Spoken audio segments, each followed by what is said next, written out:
Welcome to the Derek Creason Show. This is episode 25. We are live streaming tonight on lots of platforms. So we are live streaming on YouTube, Rumble, and Facebook for the first time, as well as locals. So if you happen to catch this show live on any of them, jump in the chat, say hi. We'll go with that for fun. And if not, you can always watch the video on demand later. And also, I'll put up the podcast version later on Spotify, and it'll be on Apple, Spotify, Amazon, all of your favorite platforms that you listen to podcasts on. So, coming up on the show today, what do we got? We're going to talk movies. We'll talk The Accountant 2, brand new movie that just came out this last weekend. We'll talk the news. We'll talk some health and fitness stuff. And I'll also get around to talking about Easter, which I had planned to live stream on Easter. And now it's a week and a half. Almost 8 days late. So 8 or 9 days. I can't do math. So we will get to that. As always, I welcome your feedback, your questions, your suggestions. Derek at DerekCreason.com is the email address. At Derek Creason, you can see up above my head, is the handle on all the socials, X, Instagram, YouTube, and Rumble. Go over to my website, DerekCreason.com. You can sign up for my newsletter there.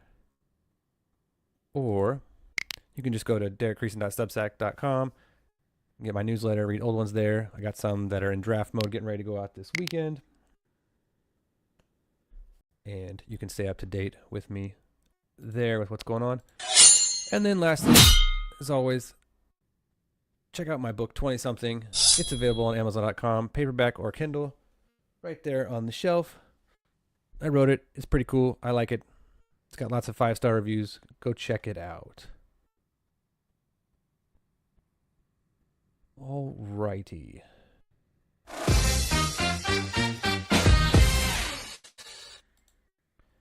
Alright, recent life updates. So today is May 1st. Insert your terrible NSYNC millennial joke that never ends here. A la my wife and anybody else who likes that over and over and over. So what have I been up to lately? So right now, Amy is traveling this week. She went to Washington, D.C. with my oldest daughter, Isabel, for her 8th grade field trip. They've been gone all week. So I've been holding down the fort with the other 3 kids all week, and it has been a lot of fun. I've been super busy. I'm super tired. But we're getting by just fine. And we're not just eating pizza. Oh, I actually cooked spaghetti. I cooked chicken fried rice. And chicken nuggets one night. But most of the time, pretty good stuff. So what else am I working on? What am I up to lately? I am working on getting multi-chat set up to try to work for when I live stream for either like the podcast or for video gaming, which I might do some gaming later tonight, and getting the multi-chat to come in from like YouTube and Rumble and different platforms all at once, because I don't know if you've ever tried to do live streaming, but the more you mess with this stuff, the more it's a rabbit hole. You have to learn and go deeper and deeper, and it's very complicated. And I like it because I like learning technical stuff. And I like doing creative stuff, and this is a way to scratch both of those itches and just do all kinds of fun learning and building and growing and being creative. And if I have 13s of viewers or hundreds of viewers, it doesn't matter to me. I'm just doing it for fun. So send me your feedback. I do get positive feedback every now and then, so I appreciate those of you who have reached out to me, and I always welcome your feedback on emails, text messages, Facebook messages, whatever. So keep those coming, and we will answer any questions you have as they happen. What else is going on? Oh gosh, it's almost end of school. We are starting to plan all of the summer stuff. Volleyball is about to finish up. We're trying to plan all the summer camps, the trips, the vacations, the kids stuff. I think during June and half of July, there might be like 3 days where all 6 of us are in the same house. At one point, there's like a kid traveling this week, another kid traveling this week. I'm traveling one week. It's just crazy. So it's just never-ending, crazy, busy summer, and then before you know it, it'll be fall and Christmas time again. So who knows what's going to happen with all of that. So, all right, let's go jump into the show, and we will get started with movies.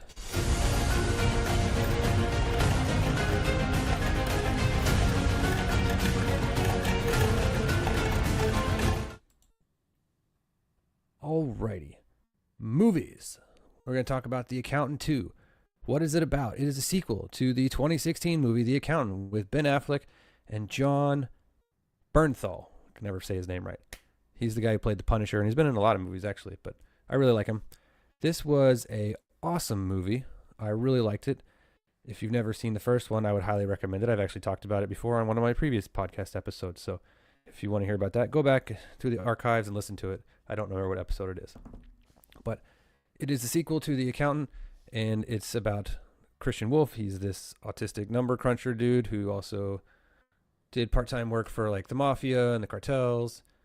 And then he would also kill bad guys when they crossed his moral sense of judgment or whatever. And it was just kind of interesting. This one was more, he had to reconnect with his brother to help solve a puzzle and stop this human trafficking ring kind of thing. And it just kind of goes from there. And what did I like about it? I really liked the character development. They developed his character even more. They developed the brothers' relationships even more. It showed some interesting stuff with Ben Affleck's autism and how he perceives the world and how his brain works differently, and then how his brother, who had kind of a normal brain, reacted to that, and just the interactions and how you could learn to recognize and learn to translate the way someone communicates or acts is they are doing the best that they can with the way that their brain works, and you can actually learn to accept what they're doing as like, oh, that is a very big gesture. That is very huge of them. That's very loving. There was a scene where they're at a country bar and he goes out and tries to learn to line dance, and that's very outside of his comfort zone, but he was willing to try to do it to get to know somebody. And I thought that was really cool because it showed how people who have neurodivergent brains or minds, how they are still willing to learn and grow and do things, even if sometimes it's outside their comfort zone. And that can be very challenging and very scary and very hard for them. And when other people recognize that, they can be supportive of it. And that is just really cool. And it also had some really good character development. It had good story. It had a lot of good action. They kind of built up the his hacker friend who always helps and does stuff on the behind the scenes for him. They had some more stuff for them to do. Hey, we got somebody on Locals watching. Welcome. See if they live chat does stuff. Can't see it. But, all right. What did I not like about it? The only minor complaint I had is something Amy noticed, in that there was some mid-level management bad guys as he kind of worked their way up the chain and through this group of bad guys, that some of them were interchangeable and the characters got kind of easily mixed up, and it was like, was that mid-management character A or B or C? And they just all kind of looked alike and weren't super distinguishable, but that very minor thing. So I really liked it a lot, and if I had to rate it, I would give it 5 buckets of popcorn.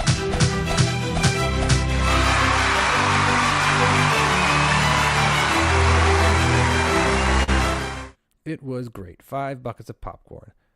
Probably the first movie of 2025 that I've given 5 buckets of popcorn to, I think. So, not 100% sure on that, but that's what we're going with. That will be the numbers that I say. So I only got one movie to talk about today, so that's going to do it for that. It was directed by Gavin O'Connor, Ben Affleck, John Bernthal. Here we'll try and show just a short bit of the trailer, see if it works. I spent years looking for you. Do you not miss me because of me, or is it your condition? I'm just me. Welcome to the Thoisy Romance Festival. Good morning, Dreamboat. Could we discuss business now? Go. Do you like puzzles, Mr. Wolf? Ray King has been murdered. I need your help to finish the job he started. Wow.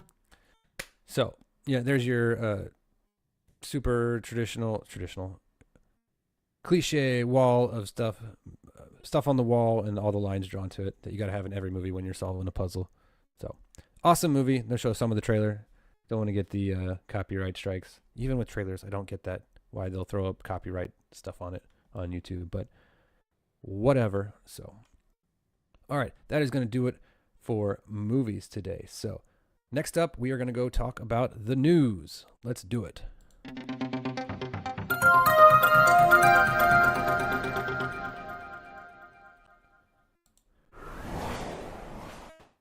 All right. On the news today, I've got a couple of things to talk about. So the first thing is, I was going to live stream this last night, and I just got too busy. We're going to talk about the first 100 days. That was yesterday, or maybe it was the day before, but it was just recently. Was the first 100 days, and I was going to talk about how the press covered that, and some of the websites had it up, and then they all kind of took it down because another thing news we'll talk about in a second, the Ukraine and U.S. signed the minerals deal, and so that took over all the news headlines. Anyways, so here's what Trump had to say about his first 100 days, what he said. In a few short weeks, we've achieved the most secure border in American history by far, 99.9%, which is a number that nobody thought was doable. Biden thought you had to go back to the legislature to get legislation passed in order to create a secure border. You didn't. You just had to have the right president and the right people working it. Congratulations, by the way, and to Tom.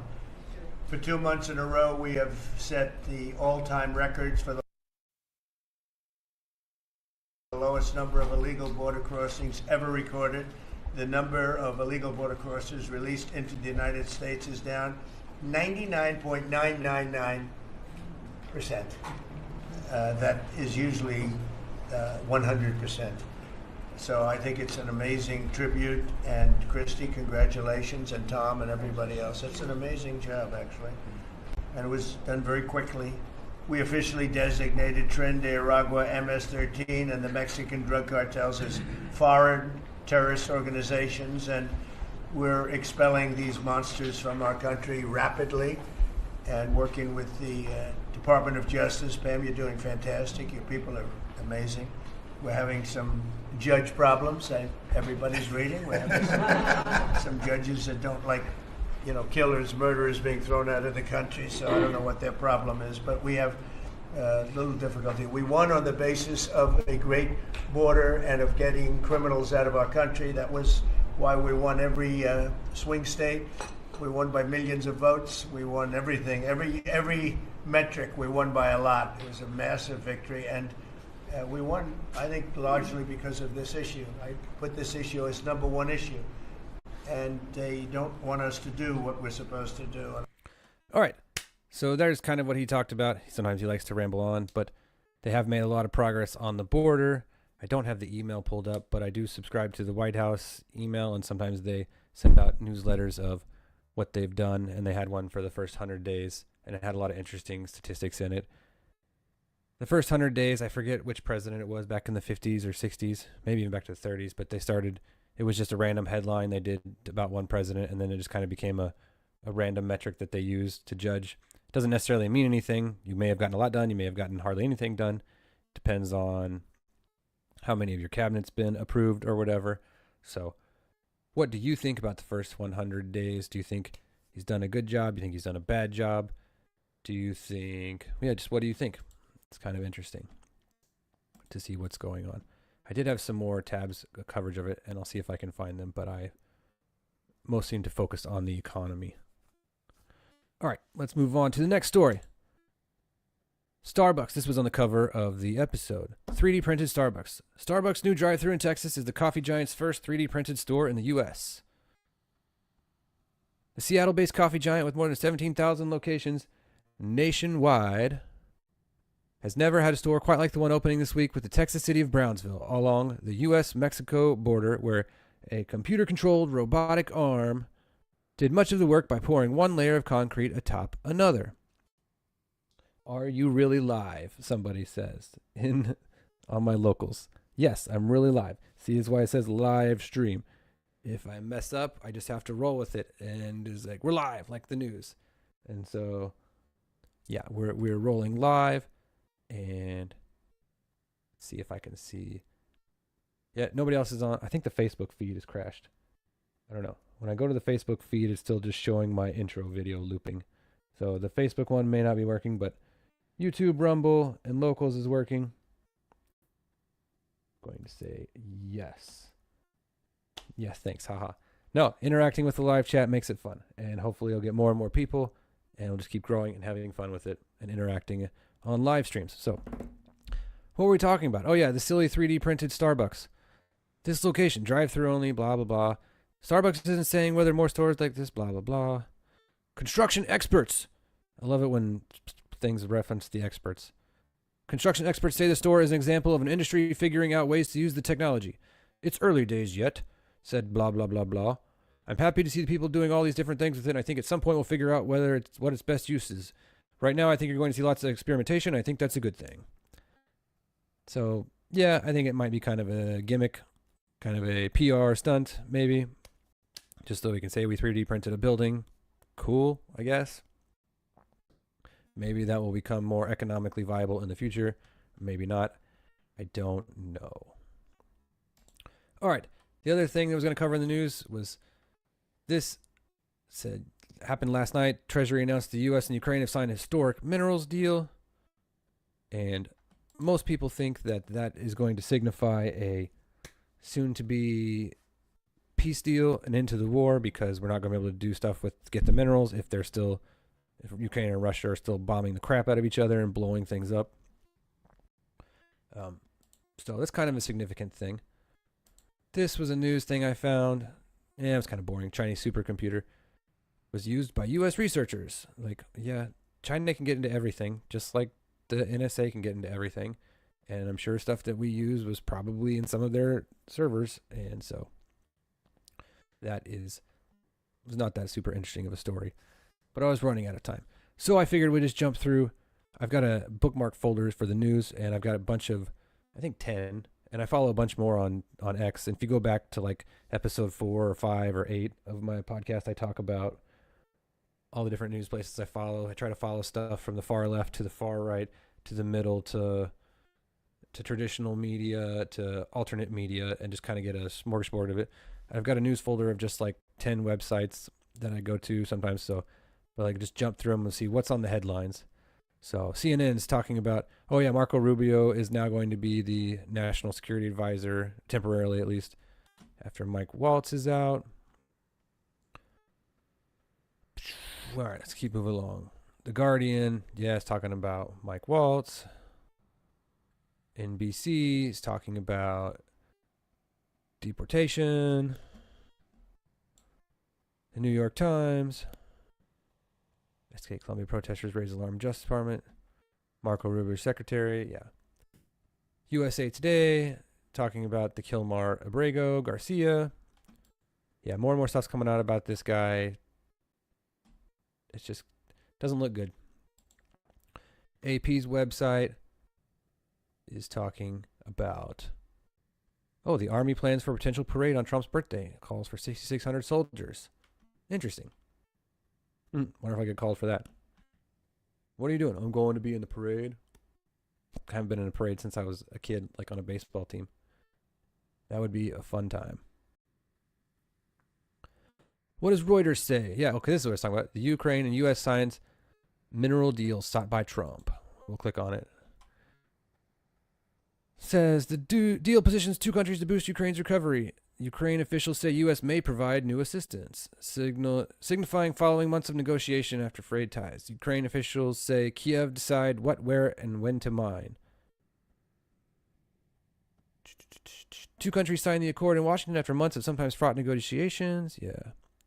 The accord establishes a joint investment fund for Ukraine's reconstruction as Trump tries to secure a peace settlement in Russia's 3-year-old war in Ukraine. Yeah, I remember when the war kicked off because I was on active duty in February of 2022 down in Texas, getting ready to deploy to the Middle East. And I was like, oh, great, a war is kicking off just north of there.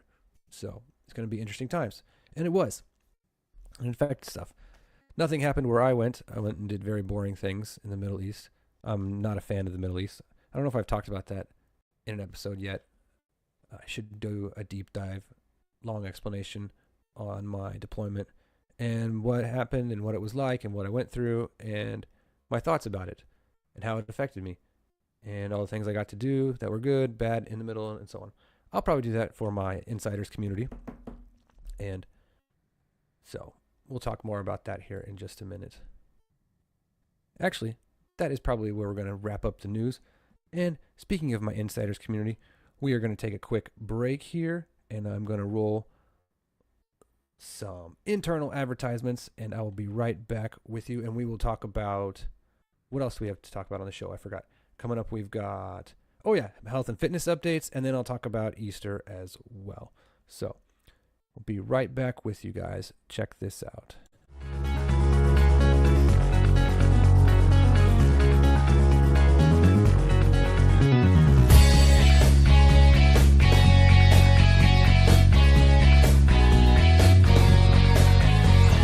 The book 20-something that I wrote, and this is going to be, we're going to read through each chapter, and so this episode is going to be chapter 1. I'm going to read it to you guys, but I'm also going to tell you guys more behind the scenes and dig more into the stories as I remember from when I wrote this book. So a little bit of background on the book. I wrote it from probably 2016 to 2022. It took me about 4 or 5 years to write, and probably about 3 or 4 years to write, and then about 2 years to edit, and then probably half a year to try to edit and publish it and do all that kind of stuff.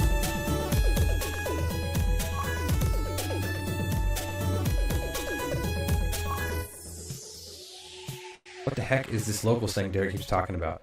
So you can come hang out in my insiders community, my podcast logo, and my insiders community. It says every episode, behind the scenes, bonus episodes, live streams, more free content. Click become a member, and this is what it's going to look like, whether depending on your browser's got light mode or dark mode theme, but it's going to show up and you'll see here the latest episodes, latest streams, all kinds of stuff. If you come over here to the content, you can see all the videos. You can see all the live streams. You can go over here to playlists. Here's the live streams. Here's the bonus episodes and behind the scenes content. You can do all kinds of neat stuff. You can post stuff. Here's videos I've posted. My newsletters. You can comment. You can put your own stuff in here. You can engage in the community. Come hang out. So that's what it is. It's kind of like a private Facebook type group. That's what the interface looks like. So if you're familiar with that, that's what it will look like. Come check it out. DerekReasonShow.locals.com.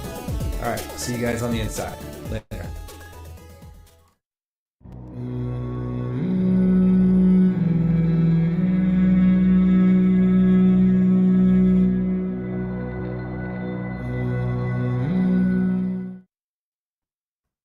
All right. Let's talk about faith. I haven't done a faith segment in a while, maybe 4, 5, 6 episodes back. Anyways, so what I wanted to talk about the other day was Easter. Easter was April 20-something. Calendar is saying, gosh, man, when click on things and it just doesn't work. April 20th. I think it was April 20th. Yeah, was Easter. Maybe it was 27th. No, I think it was the 20th. Anyways, it doesn't matter. Easter was just last week, and it got me thinking, and I wanted to talk about it and try to write about it, and trying to put together some thoughts about it. But Easter is the main Christian holiday, and though I think it often gets eclipsed by Christmas, we celebrate the resurrection of Jesus, and that's the pivotal event that glues the faith together. Without the resurrection, none of Christianity matters. It's just an interesting story. If you don't have the resurrection, it doesn't really mean anything. And so, oftentimes, I don't necessarily wear my religion on my sleeve, but I do try to be honest about it. I believe that Jesus was the Son of God, and I believe that he died for our sins and rose again 3 days later in the resurrection that we celebrate on Easter. I believe that he died for my sins and offered me salvation, and I was gracious that he offered that to me, and I was able to accept that. I do talk about it in my blogs on my website. I talk about it in my book. I've got a chapter on faith. I talk about it in my videos, and occasionally I'll talk about it in person. If you ask me about it, I'll talk with you. I actually enjoy philosophy and theology the older that I get. I think that putting in the effort to understand the why and the how that applies to me is actually more rewarding than the normal life goal of I just want to accumulate stuff and money and power, you know? So I like, the more that I read and study and learn and grow, the more I like it. And the more I understand why people, men in their 40s or 50s and 60s and 70s, they get more into philosophy and theology because it becomes more important to you. I would say that as a Christian, I am definitely not perfect. I am a work in progress. Excuse me. But I do find hope in having a higher power. I continually learn as I grow older, and I study, and I try to analyze my life through Scripture, and I try to live by what it says. Some of the things that I've learned along the way is that God's timing is always better than my ideas. I often don't understand it until years later. I can sometimes be very frustrated at the way things go in my life when they're not going according to my plans or my interpretation of what I think God's plans should be. And so that's always a lesson learned in time, for sure. I don't claim or believe that, or espouse to say that becoming a Christian will fix your life or solve all of your problems. I don't believe in the prosperity gospel. Not at all. I don't like that. I think that's a false Christianity that you see out there on TV and stuff. I think the gospel is a true hope and a method to survive the harsh challenges of life.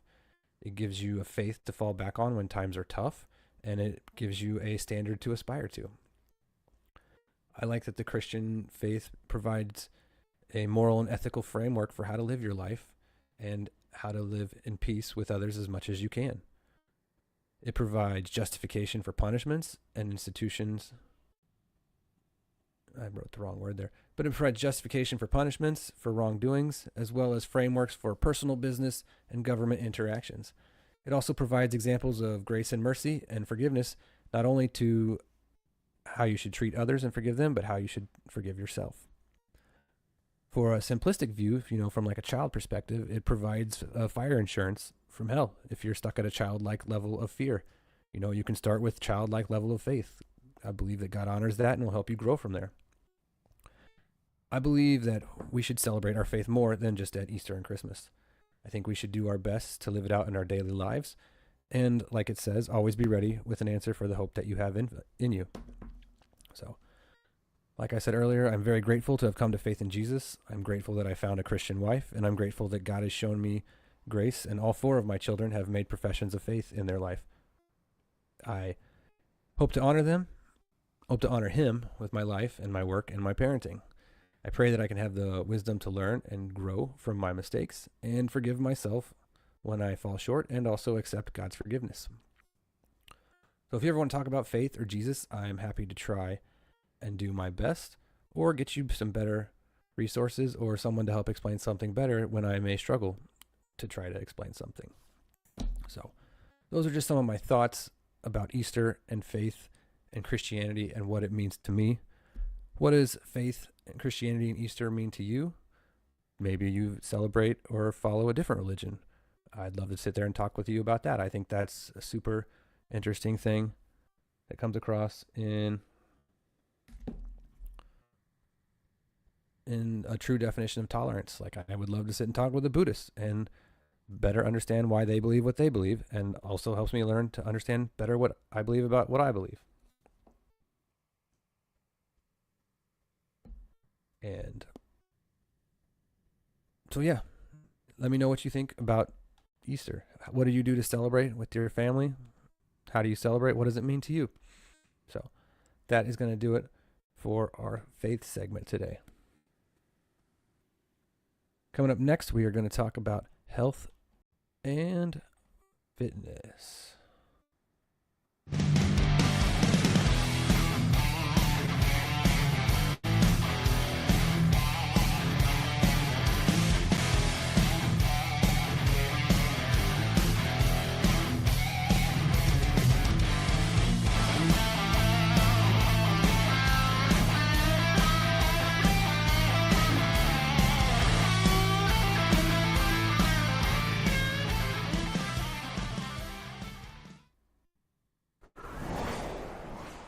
All right, that is a new cool intro I made for the health and fitness segment. I love that part at the end where it's just barbell plates, barbell plates, barbell plates, barbell plates, barbell plates, barbell plates. It's pretty cool. So recently, I just finished publishing a video about 1 year update from my shoulder surgery. And if you haven't had the chance, I'm going to show it to you here. And this is, so you'll get to see it here. If you've already seen it, you can skip this part of the podcast, but this is, I have different audiences on different parts of things. So this is a good chance for you to get to see it as well. So here you go with the shoulder surgery update. All right, the other day I posted that it was 1 year since my shoulder surgery. All right, it didn't capture the screen. Give me 30 seconds to hit the window capture button. And here we go. And now it should come up. All right, the other day I posted that. Oh man, we are failing hard today. Why is the video not showing? It is right there. Oh, it's not on full screen. Shoulder surgery. And I said that, hey, I can't believe it's been a year since I had. All right. Keep standing by. Keep standing by. We are going to get this stupid video to play here on the screen in just 1 second. My video is going to go away while I switch this one more time. Window capture. VLC. Automatic. There went the camera.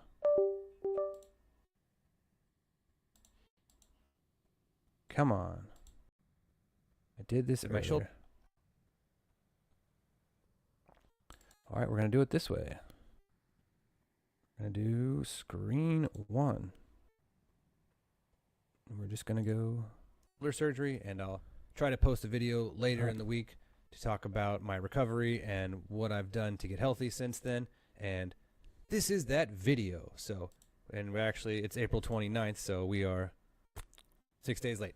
But that's how life goes. We are busy. So 1 year and 6 days to the date from when I had my shoulder surgery. So we'll just I'll show you a video I made back in November, a little bit of a refresher of what happened and where I was. Rehabbed my shoulder after surgery. At 40, my shoulder had been hurting for over a year. I'd tried physical therapy for 6 months. I even had 2 cortisone shots. Nothing seemed to help. Finally, I met with a new surgeon and decided to get it fixed. I had a bicep tendinosis surgery. Basically, they cut the bicep off the top of my shoulder and then reattached it with a screw below the shoulder to stop the pinching. The surgery was done and I spent 6 weeks in a sling. That part really sucked. Once the sling was off, I got back to physical therapy 2 to 3 times a week. I started doing yoga because it was about all I could manage at the time. I started focusing on eating healthier and began meal prepping. 3 months after surgery, I started easing into lifting weights again, super light weights at first. Progress was slow, and at times it felt like nothing was changing. But I stayed consistent, week after week. And then every 6 to 8 weeks, I'd notice small improvements. Now, 7 months post-surgery, I'm down 28 pounds and back to lifting weights and rebuilding my strength. It's still a work in progress, but I'm proud of how far I've come. Shout out to the team at Performance Rehab and Abby for all that they've done to help me get my shoulder back to normal. Alrighty, so that is kind of like the video I made back in November, and my shoulder had been hurt. It was pretty interesting to see, if you could see.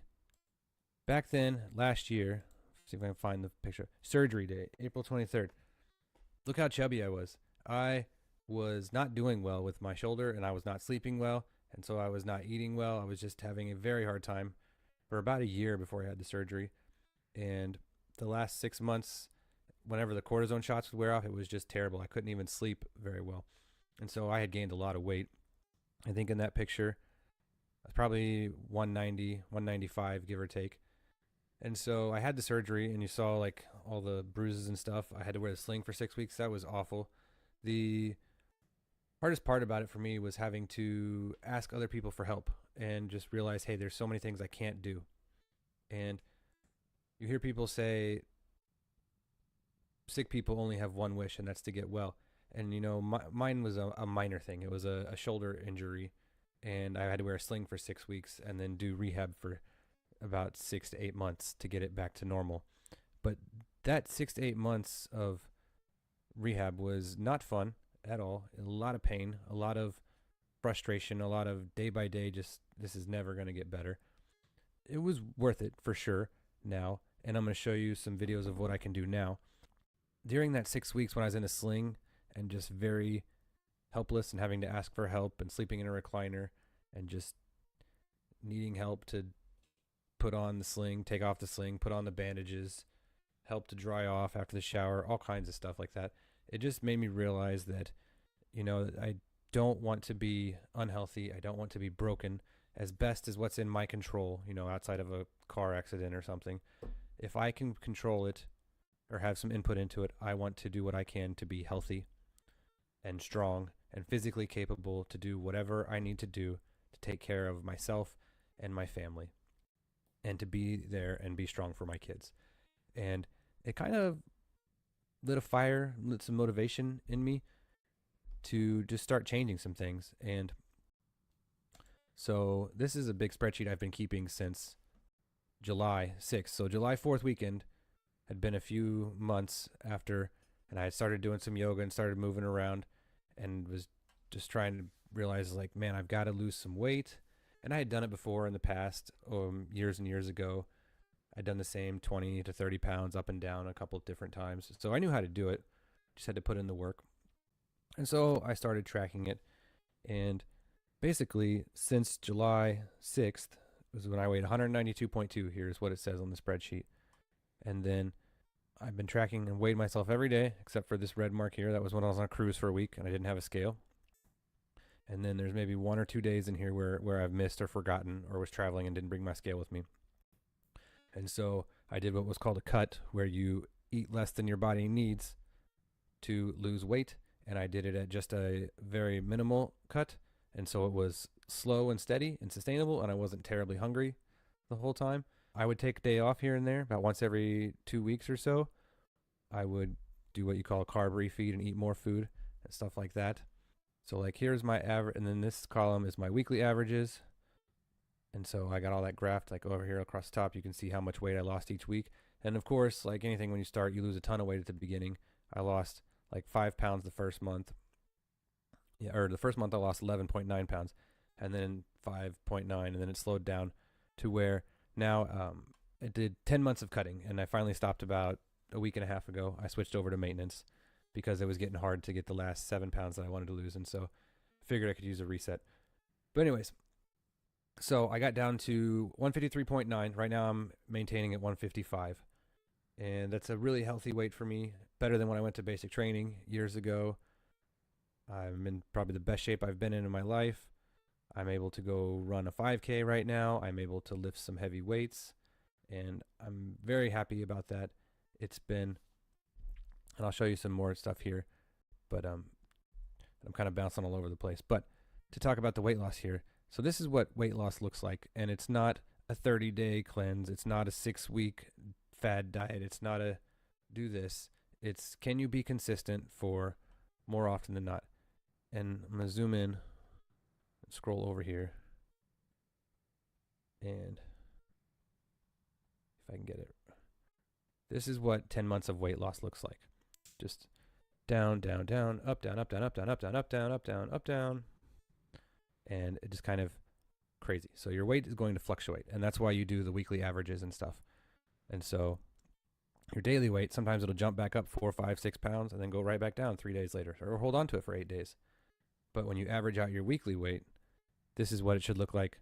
And you should see a trend line that consistently goes down and may even have some setbacks and so where it goes back up and stuff. But over time, if you stick with it and you're consistent, it will go down. How did I do that? Well, I know I'm talking about my shoulder. I'm talking about weight loss and stuff too. But so here's where I started tracking my weightlifting in August. After I finally got done doing the yoga, I decided to do the weightlifting 3 times a week. And I was still doing yoga once or twice a week then for a while. Here you can just kind of see I did this ABA workout that I've got. So it's either workout A or workout B. And then you just kind of alternate back and forth.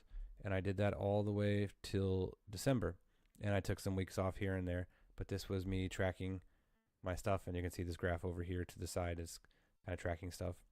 I like to nerd out on that. And then what I did over Christmas break was I wrote out my training plan for all of 2025. And so you can see here, I did a 10-week bodybuilding program, and then I did a 4-week like CrossFit style Metcon stuff, and that was to get ready for my Army PT test, because some of the stuff we do there is a little bit more active, and so I wanted to work on some cardio stuff, and so I started doing some more running. And then right now I am back to doing a strength program that I wrote 4 days a week, and so I was doing 4 days a week, 5 days a week, 4 days a week. And over here, these green squares, I'm tracking them, and so I can see that I've actually worked out 64 days so far this year in 2025. And I actually just worked out tonight, which is, so I'll write that in here, 4/29/2025, and that is, so I meant to do Monday, I tried to do Monday, Tuesday, Thursday, Friday, or whatever, but sometimes I'm busy, and so it ends up being on Saturday, or like I missed Monday yesterday, and now it's a Tuesday. But so there's one for the week, and I'll try to get in 2 or 3 more if I can, and just try to be consistent. And if I can, so, and then over here I've got some calculators tracking some of my lifts. And so you can see here I've got marking off the weeks as they go by. I've got some goals for some numbers that I want to hit on certain lifts, and I haven't really marked those off. But, and then I've just kind of got plans, and I've already changed this 2 times throughout the year. So I had a different program in the middle here, and then I had another one down here, and then I decided I didn't want to do it, and so I've been changing it. And that's totally fine to do. You can change up what your plan is. I would say just stick to plans when you can, or at least 6 weeks, if not 12 weeks or whatever, 10 weeks, whatever it is, and just stick with it and see what kind of results you get. And so with that, I wanted to talk about some of the things that I'm able to do now because I've been consistent for 10 months. I've never been consistent this long with weightlifting and healthy eating and stuff. And so this is the kind of the B-roll video, and I'll talk about it. But since I've been lifting weights 3 to 4 times a week since August, and I've dropped 37, 38 pounds, 35 pounds, whatever, I can now run and I can lift, and I'm stronger than I've ever been. And I'm at 41, the healthiest I've ever been, even though my shoulder is probably 95 to 98% back to what it was. I don't think it's ever going to get perfect. There's sometimes when I move it and lift certain ways that I can still feel some weird stuff in there. And it may never get 100%, or it may take another year or 2 to completely heal up on the inside. But I can do push-ups, pull-ups, I can lift weights, I can do bench press, I can throw a football or a baseball with the kids, I can run. And that's basically what I want to do, is to be healthy and be able to do stuff like this. So check this out. This is what I can do now. And I've also got some progress photos I've taken in here. So the funny thing is to look at the silly faces I make, because I was posing in front of the camera, and I took these screenshots out of a video just to see what muscles I could see and stuff. So I'm no bodybuilder poser or whatever. Don't know how to pose or anything, but I do have a big mirror down in my gym, which I like to look at myself. Like, who wouldn't? So here's some of the progress that I've made. It's one of my 5K times.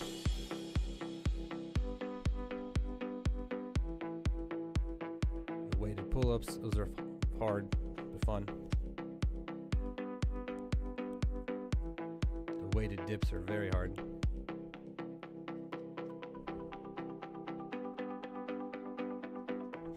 That's fast.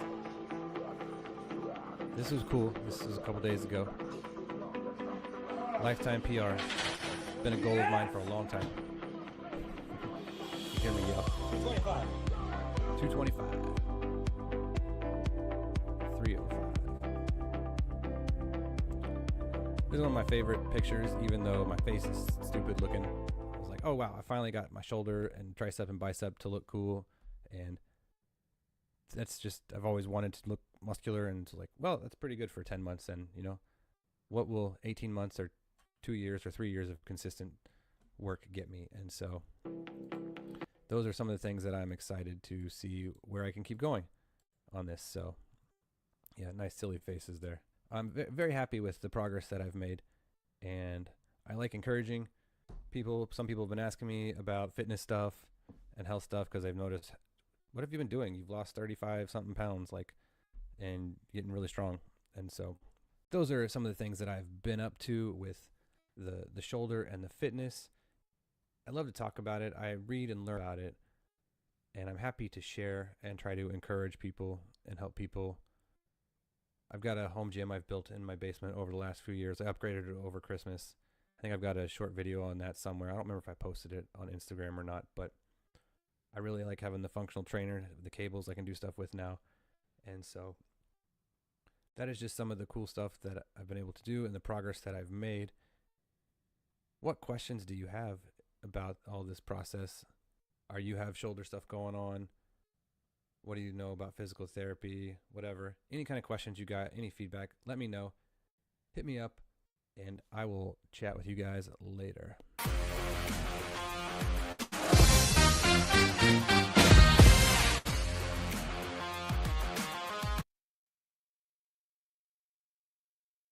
Alrighty, we are back, and the camera has died again. Man, we are just having all kinds of fun technical difficulties today. You can hear my voice, but you can't see my face. 1 second while I fix that. 1 second. Come back to me now. There it is. There's the camera back again. Alrighty. So I apologize for the video not showing full screen when I was trying to show it. But here I will show you where you can go watch it real quick. And you can see the whole video on full screen and not just lapsed in my screen here. So let me switch over to this view. All right, so you go through my YouTube channel or my Rumble channel, and then on my YouTube channel, if you scroll down here, it's gonna be right here under videos, 1 year post shoulder surgery.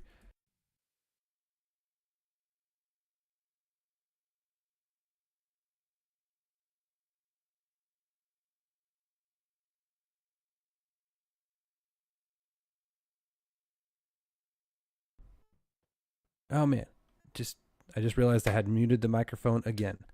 So I have no idea how long I muted it for after I came back. We're just having all kinds of technical difficulties today. That's okay. That's part of the fun of doing it live, is you learn as you go and you roll with the punches and the mistakes. So anyways, what I was saying was the video didn't show full screen when I tried to show it, and so I had to show it like picture in picture. And so if you want to watch it in full screen, you can go to my Rumble channel, rumble.com/Derek Creason, and it's right here at the top. Or if you go to my YouTube channel, youtube.com/@Derek Creason, and then scroll down, it shows up here under the video section, 1 year post shoulder surgery section. So that is where the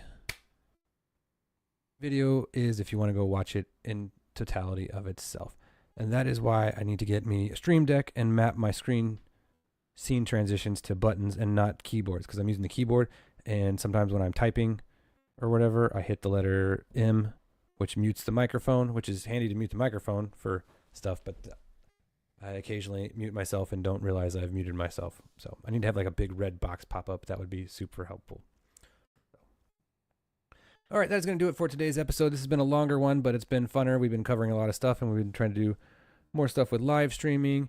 And so, like I said, welcome your feedback, Derek@DerekCreason.com.